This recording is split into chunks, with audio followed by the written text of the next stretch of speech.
Hello everyone, this is Dr. Zach. For today's lesson, we're going to explore fluid pressure when fluids are at rest and see what that has to do with integration. Begin today's lesson preview with the definition of fluid pressure. So this is the pressure on an object that is submerged at a depth of h in some sort of liquid. That pressure is equal to W times H, where W is the weight density of the liquid per unit of volume. So read question A and answer it to the best of your ability. So if you found the pressure on your rectangular object, you should have figured out that the pressure is going to be 62.4 multiplied by your 6. But let's do a careful analysis of the units. For this one, the pressure comes out to be pounds per foot squared, but we were asked to find a fluid force. And we know that force can be measured in pounds. So we want to take this answer, which is pounds over foot squared, and multiply the pressure by the area of the object. Once we multiply the pressure times the area, we will know the fluid force on our rectangular metal sheet. Now, is this a calculus question? No. Let's talk about why. A horizontal object will feel the same amount of pressure at every point when it's submerged underwater. So for example, if we have a nice little diver who is swimming parallel to your ocean floor, what we know is that the pressure on the person's face is going to be the same amount of pressure that's on the person's feet and all throughout. So if they are swimming horizontally, then the same amount of water pressure will occur across their entire body. Whereas if we have a vertical object, it does not feel the same amount of pressure at every point. So let's say our diver is going down underneath the water. So the fluid pressure that our diver is going to feel is going to be higher when they're further under the water than the part of their body that is less underwater. So the pressure will be different on different parts of the body. And if we were to think about this pressure in terms of area and slices, then we might be able to write an integration formula to figure out the fluid force. Let's take a look at our object that's been submerged underwater. If we look at our object and take one slice of the object, let's say delta y worth of slice, and consider what's happening. So the delta force would be the density of the water multiplied by the depth that we're going to have, which would be some sort of height with respect to y, and then we would multiply by the length of your object, there's our L, and that again can be with respect to y, multiplied by our delta y, because it's going to be the density, the force is the density multiplied by the depth multiplied by the area of that slice. So you've seen this happen before.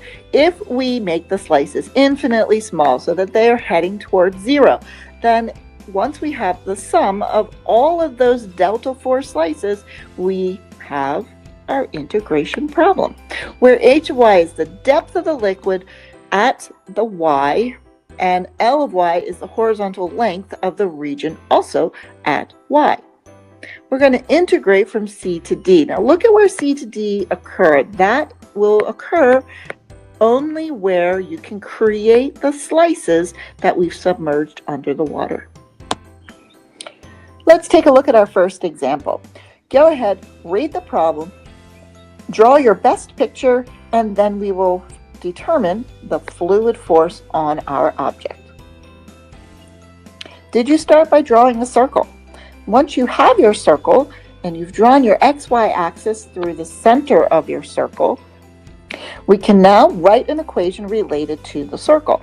We would know that x squared plus y squared must be equal to 3 squared or 9 so that we can work out this problem. Now, we have our metal sheet that's been submerged at a depth of 6 feet. So 6 feet of water is what we have here. Now think about this for a minute. If we have 0, 0 at the origin, the water is going exactly to the top of our metal sheet. And we should also place 0, -3 as one of our value, as one of our points, and 0, 3 as a second point, just to give us more clarification. So pressure is going to be equal to your density multiplied by the depth of each slice of your object. So we know that the pressure is going to be equal to your 62.4 pounds per foot cubed multiplied by the depth. Now, what is the depth of each one of these objects? Let's think about that for a minute. So if we have our arbitrary slice going right across here, and we think about where that line is going to be, or how deep that is submerged, you're going to take a top minus bottom. Well, the name of this red line, it is actually landing at y. So we're going to say that the depth is 3 minus y.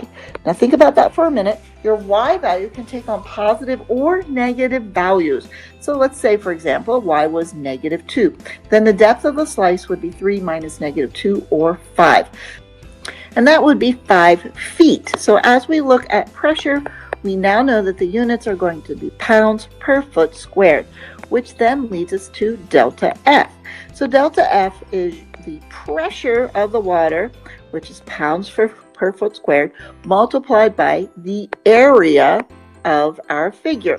Now, the area in this problem is a rectangle. So we're going to take that pressure that we came up with earlier and multiply it by the area of our rectangle. Well, notice that we're going to go across x and x. The rectangle is 2x value multiplied by delta y. So I need to solve my equation for the circle. And x is going to be equal to the square root of 9 minus y squared.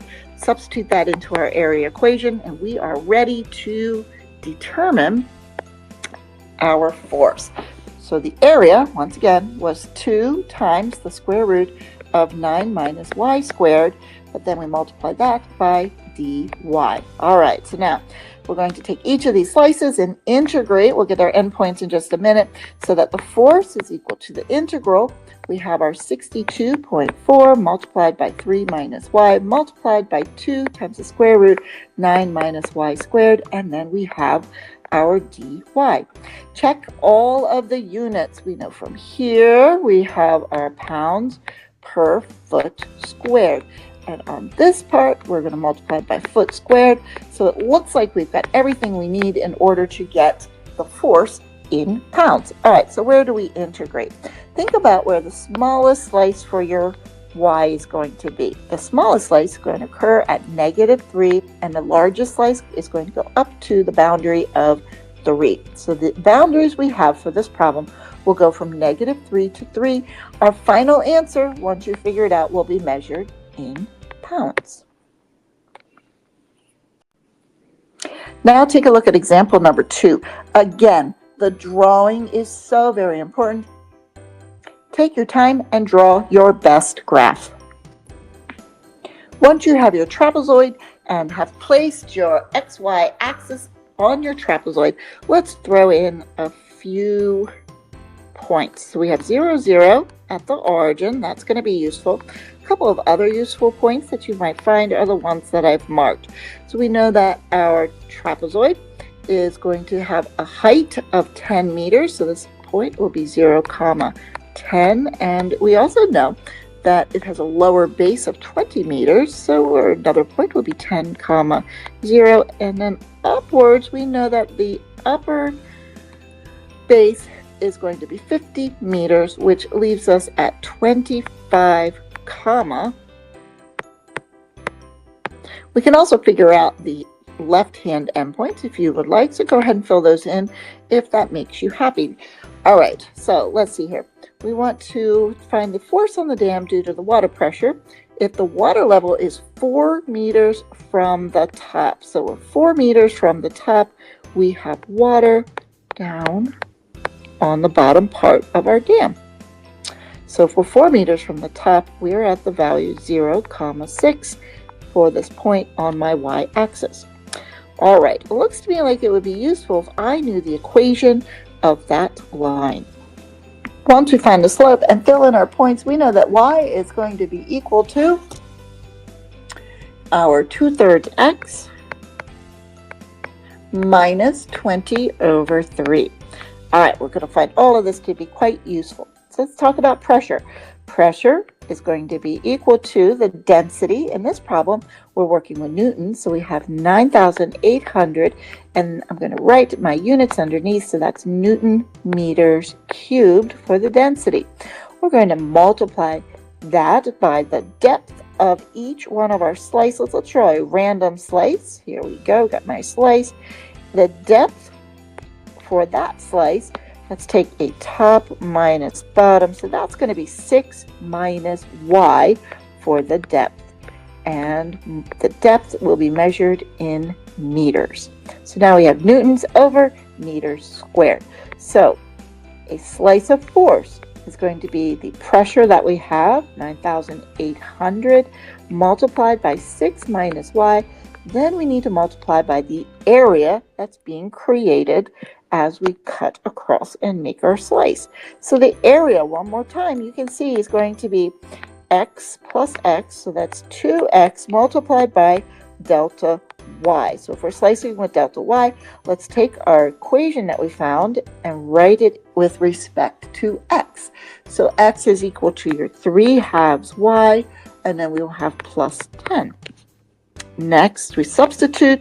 The area is 2 times the quantity, 3/2 y, plus 10, and that is going to be multiplied by your delta y. Substitute that in, and we now have an expression for our force. So that would be multiplied by 2, 3/2 y, plus 10, and delta y. So the force is going to be the sum of all of your delta f's. So that's going to be equal to your 9,800 times 6 minus y, which is your Newton meters squared. But then we multiply it by area, which will be meters squared. Think about where your endpoints should be. Your endpoints are going to be the smallest value for y and the largest value for y. And you can see that the y values are traveling from 0 to 6 because we only integrate where the water can be sliced. Finish up this problem, and we know that we're going to have our final units measured in newtons. For example 3, we have a cylindrical drum that has been submerged in water that is 10 feet deep. Go ahead and draw your picture. Our cylindrical drum is under the water and it is submerged 10 feet deep.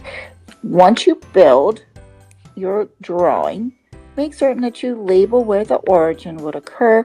Our drum has a radius of 3, so we can put on a few points. We have our 3, 0, we have 0, 3, and of course 0, negative 3.